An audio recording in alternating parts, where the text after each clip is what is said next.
let me just say, when I call this a crisis, I'm not blaming the crisis on the present administration of President Biden, the former administration of President Trump.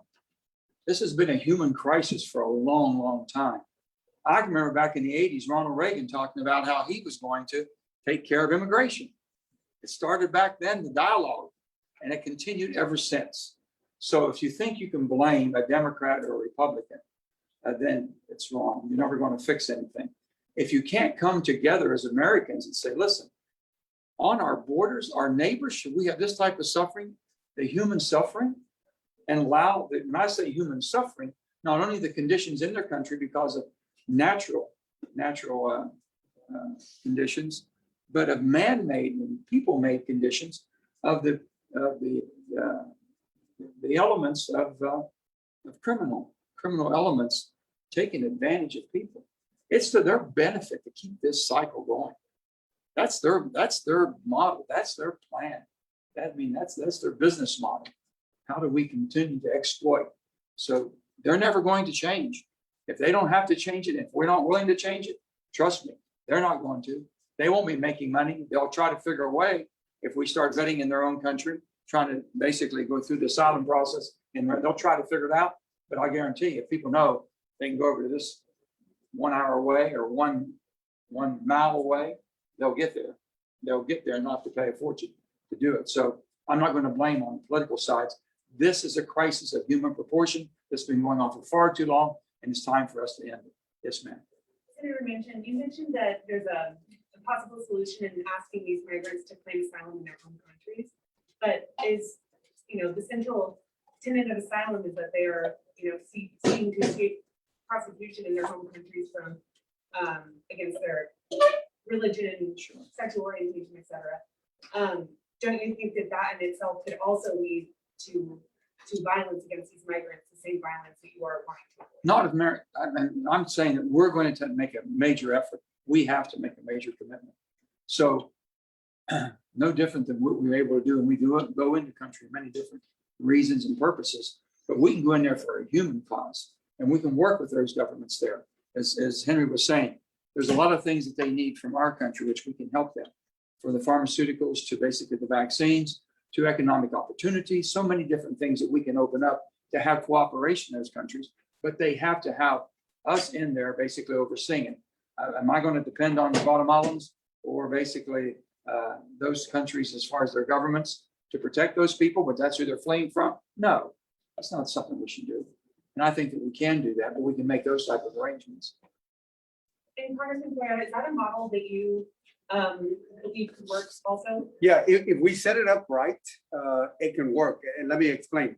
When you mention some of the cases that you mentioned, keep in mind that according to the immigration courts, if you have 100 people that ask for asylum, 88% of them are going to be rejected and 12% are going to be accepted.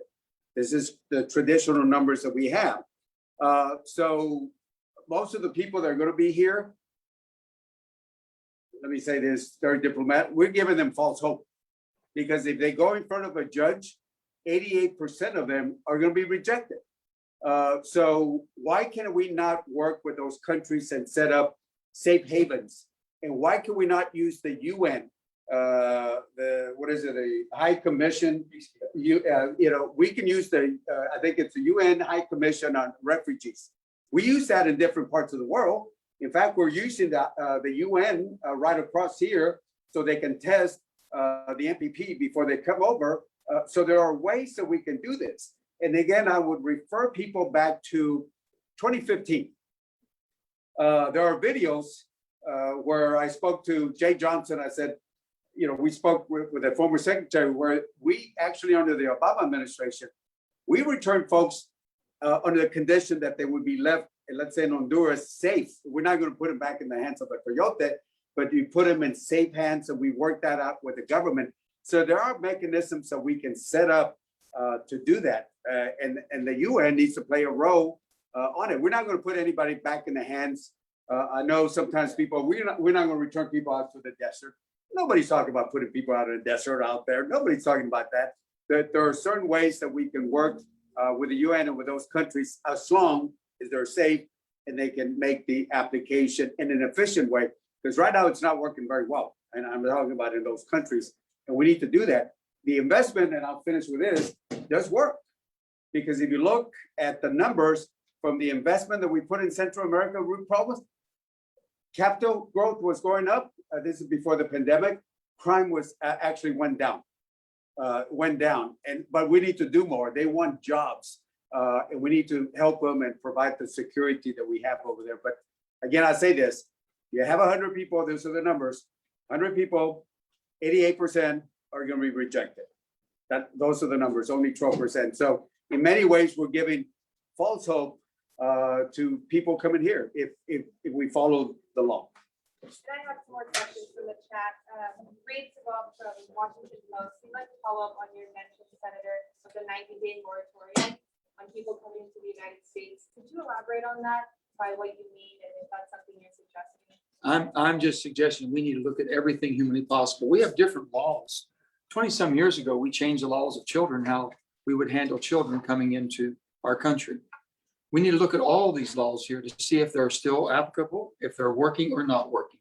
If you can't review a law that you've had with the best of intentions in 1990s versus what's happening today, then that's not who we are. Democracy, basically, it's living, breathing. It changes with the generations. So we need to look at that. You talked about a moratorium. I mentioned the word moratorium. We've got a human crisis that I'm seeing here. I've come here and seen it.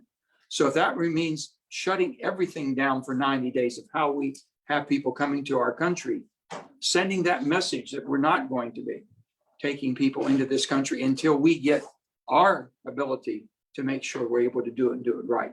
Is that going to put the pressure, or do we put a 90-day moratorium on ourselves to make sure we come up with a safe haven in the country so they can go there? Something has to be done and it has to be expedited. I'm just throwing out different ideas, but I can tell you what I've seen today and the numbers I have heard that are coming through just here in Laredo and how it's expanding and going to get a lot worse. This problem is not going away. This problem will not cure itself. I can assure you. And they're coming in droves.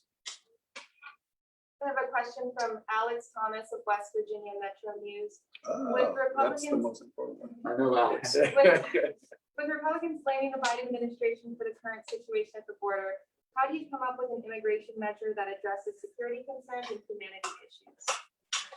Well, you know, everything we have done, I mean, borders have to be secured, and there's so many different ways to do it. A lot of people thought the wall would solve all the problems. Well, the wall doesn't solve all the problems, and never was it intended to. And if you don't use your security measures that you have and your technology, and basically the human element of the guards that we have is our agents, border agents.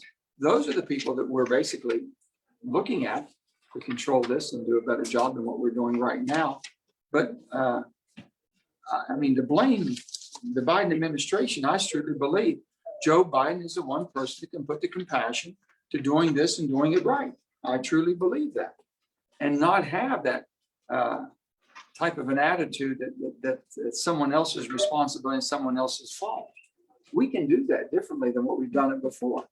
But we do have a human crisis coming, and the human crisis has been coming quite a period of time. It's coming long before either the Trump administration or the Biden administration. And it seems to continually go in cycles. And what we're seeing today, and the mass of people coming, especially the children, it's something that's going to continue until we do something about it. We need the judges. We need to be able to go through this process, the court process, and we need to basically expedite this so people don't wait 6 or 7 years and get basically spread out through all of America and we never see them again. And then my next question is from Aaron Noon with Channel 13 News in Charleston. There have been reports of empty ICE facilities all over the nation. Is there a plan to get migrants to those facilities versus the overcrowding in Texas and the spending of federal money on staying in different facilities? Yeah, if I get quoted in West Virginia, that made my day. No, let me, first of all, let me first address part of the question that got asked. When they blame President Biden, that's wrong. Because if you look at the numbers, you will see that the numbers actually start rising in August, September, October, November, December, January, the numbers started rising, the other administration before on that. And if you look at this chart under the Obama administration and the Trump and then the Biden administration, you will see that the peak points, the highest numbers that came in were under President Trump. And again, I'm not blaming, I'm just giving you the facts, just the facts. The high points were in 2019. We haven't even reached those numbers under what we're seeing right now. The numbers right now haven't even reached what we had under President Trump. So I say that to not pick on anybody, but just to show you what the facts are. Now, keep in mind, there's three categories of people profiles when Border Patrol has them, when they stop them. Number one, if you are a unaccompanied kid, then you go from Border Patrol to HHS. And when you look at that, you will see that that's a whole different area. Usually it's not for profit, but there's been some exceptions this year where they keep them. The problem is that they don't have enough space. They're using a livestock in San Antonio. Again, without due respect, we thank them for a facility. They got a couple of facilities now in Carrizos and everywhere, San Diego and all that. There's just not enough space because in 1 week, you can fill one of those like this in 1 week. Because if you're getting 1,800 to 2,000 individuals a day in just the Valley, that tells you that the numbers are coming pretty high. Then the issue is some people say, well, you're keeping people in those shelters for too long. And I'll be happy to share these numbers from HSS to show you that the kids are put in 4 categories.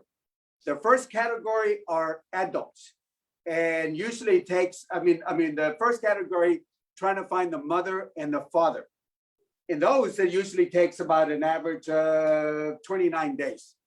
And then there's another category, a second relative, brothers and sisters. Then maybe a grandmother or somebody. Then finally, the fourth category is where they have no sponsor at all, no family. And I think one of the individuals here said, I had no family. Then they usually stay there 126 days, 126. And you heard people, oh, let them out, let them out. But we just can't put kids out there. I mean, we want to make sure that we're putting them in the hands of the right person. So it does take time to do that. Now, ICE is a different thing. ICE will take mainly the adults itself. If you're a criminal alien with a criminal, and in the Valley, out of all the numbers people they've had about 800 to 900 criminals, felons, MS-13, rapists, murderers, name them, among the good people. They've had 800, 900 just from October 1st to now. So ICE will take care of mainly the adults on that, especially if you're a criminal. We don't want them out on the street. Some people say, don't detain them, don't detain them. Give me your address and I'll be happy to send, somebody that has a criminal record if that's what you wish. And then finally, the adults with kids, the family units, those are the ones that are either dropped off at NGOs or dropped off straight at the bus station. And now because of the overload, like the Senator drive we're talking about, in the Valley, they released over 5,000 people with no notice to appear. So the problem is, where do we hold those 3 categories? Kids are different. We're never going to put kids in the street.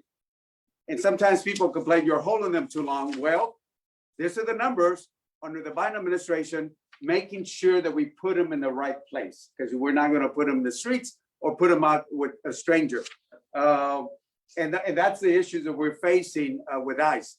ICE, again, I'll say it again, I support Border Patrol, Air Marine, OFO, the men and women blue. I support ICE also. ICE does more than immigration. They do more than immigration. They do child pornography, they do drugs, they do guns and all that. We just got to find, I always say, don't blame the men and women on the ground.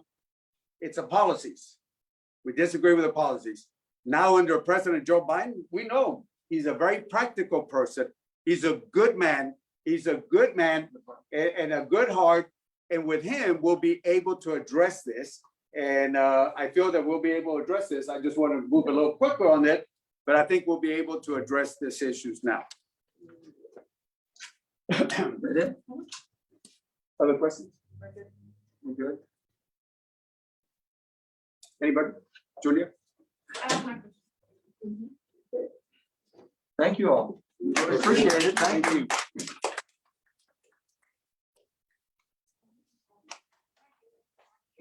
Mayor, thank you so That much. was good.